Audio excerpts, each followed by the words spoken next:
Цивил Центар за слобода веќе подолго време го имплементира проектот Заедниците против насилниот екстремизам, поддржан од Американската амбасада во Скопје. Во рамките на проектот ние преземаме многу теренски активности, имаме и низа анализи, а се разбира и препораки до институциите, до јавноста, до локалните, до националните власти и се разбира до медиумите и невладините организации. Во таа смисла, денеска е првиот од 6 циклуси на препораки со кои се обраќаме до јавноста и со благодарност кон министерот Спасовски, а се разбира и до националниот координатор за борба против насилниот екстремизам, радикализмот и тероризмот. Ние би сакале денеска да истакнеме 3 препораки кои се навистина важни, од кои третата е секако поврзана со секојдневието, односно со тековните настани и процеси. Прво и основно, тоа што го кажа и министерот Спасовски, а секако го повторуваме низа години наназад, е мултидисциплинарниот приод кон насилниот екстремизам. Министерството покажа, како и националниот координатор со националната стратегија за борба против насилниот екстремизам, дека мултидисциплинарниот приод е најдоброто решение за борба против насилниот екстремизам. Но тоа мора да се стави и во функција, односно да стане дел од платформите на сите невладини организации, например, од каде што доаѓаме и ние, кои треба да станат чии платформи треба да ги вклучат безбедносната култура, а во рамките на тоа се разбира и сваќањето и придонесот кон борбата против насилниот екстремизам. Ова се разбира, не ги подразбира само невладините организации, мултидисциплинарниот пристап кон борбата против насилниот екстремизам подразбира и учество на граѓанките и граѓаните воопшто, на верските заедници, на директорите и службениците во јавните институции, како на национално, така и на локално, можеби уште повеќе на локално ниво, медиумите, жените, младинските организации, граѓанските иницијативи, меѓутоа се разбира и соработката со локалните полициски станици е важна. Ние се разбира ќе излеземе со повеќе информации, со повеќе наоди од самиот терен во најскоро можно време во врска со ова.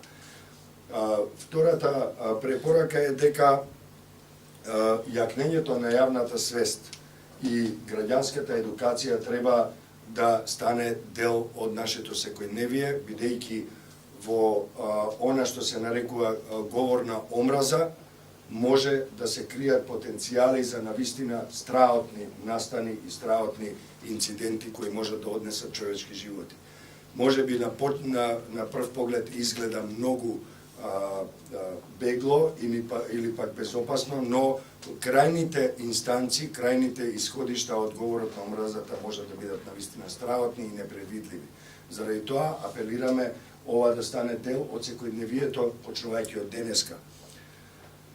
Се разбира, во поглед на тековните процеси и настани, ние би сакале како организација да упатиме апел до граѓанките и граѓаните на Република Македонија да се воздржат од говор на омраза. Бидејќи гледаме дека дисеминацијата на говорот на омразата и повиците за насилство во поглед на овој предстоен референдум се навистина интензивирани и можат да придонесат кон понатамошни проблеми и обструкција на основното, на фундаменталното право на глас, а тоа е право на човекот, а тоа е правото на глас.